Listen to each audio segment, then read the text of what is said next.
Isang magandang buhay na naman po para sa ating lahat.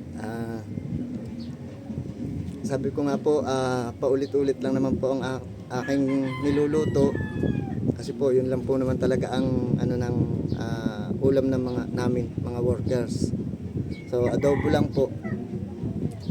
Tsaka, pero bago po ang lahat, tayo po ay magpasalamat sa Panginoon sa araw-araw na biyaya na pinagkakaloob po sa atin. Dahil pagising pa lang po natin, isang napakalaking biyaya na po ang binigay niya sa atin. Kaya marapat lang po tayo magpasalamat sa Panginoon sa araw-araw. Maraming salamat po, Panginoon, sa araw-araw. So medyo maingay po dito, marami pong banda kasi po piyesta dito sa Laia, Phase 1, Phase 2, Phase 3, Phase 4. Happy Fiesta po, Laia, San Juan, Batangas. So, eto po, mag-iinit na po ako ng kawali. Bali, adobo lang po. Pinapressure cooker ko na po. Nilagyan ko na ng mahiwagang sarap, wasak na paminta, suka, toyo. Bali, magigisa na lang po tayo. So, pakikita ko po sa inyo.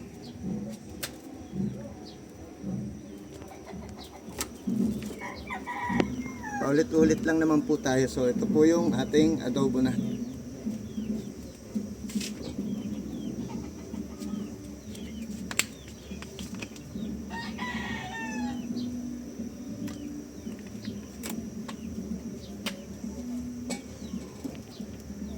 Bali, templado na po ito. Mag-ano na lang po tayo ng sibuyas. Yung mag-best friend, sibuyas bawang.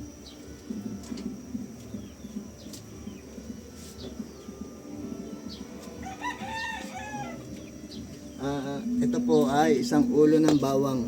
Tapos isang malaking sibuyas. So, lagay na po natin.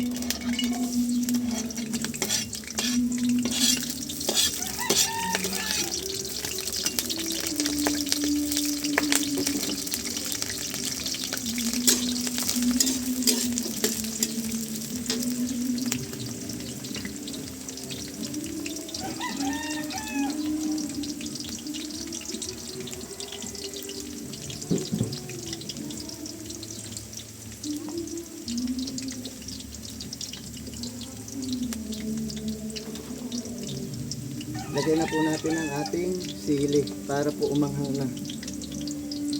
Para po tumalab na kagad ang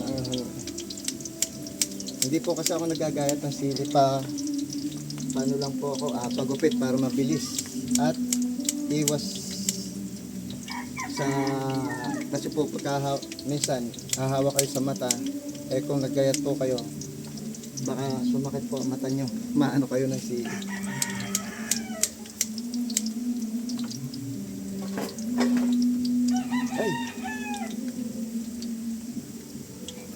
At siling panigang kahit 2 piraso lang. Ito po ay isa rin po sa magpapabango, dagdag aroma ika nga. Goods na po siguro yan.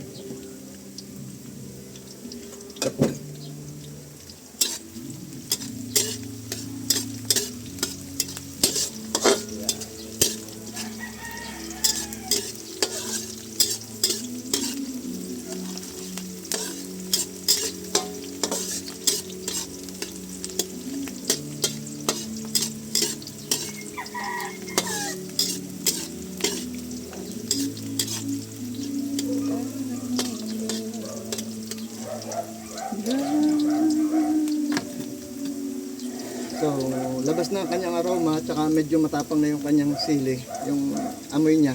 So, lagyan na natin po itong pinakuluan natin.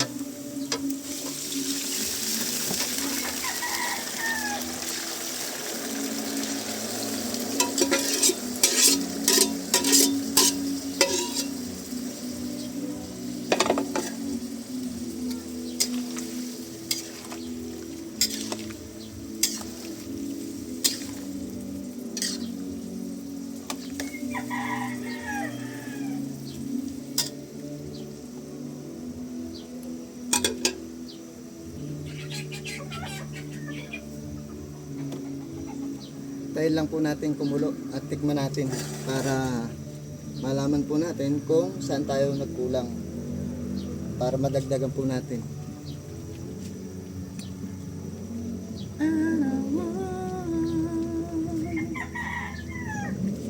can't fight this feeling anymore. Tikman po natin.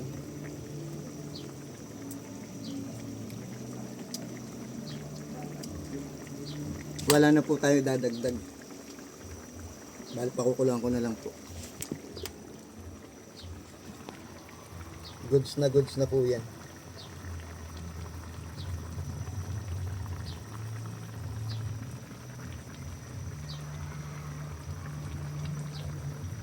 Ayan. Hanggang dito na lang po and God bless. Magandang buhay po sa atin lahat. Maraming salamat po.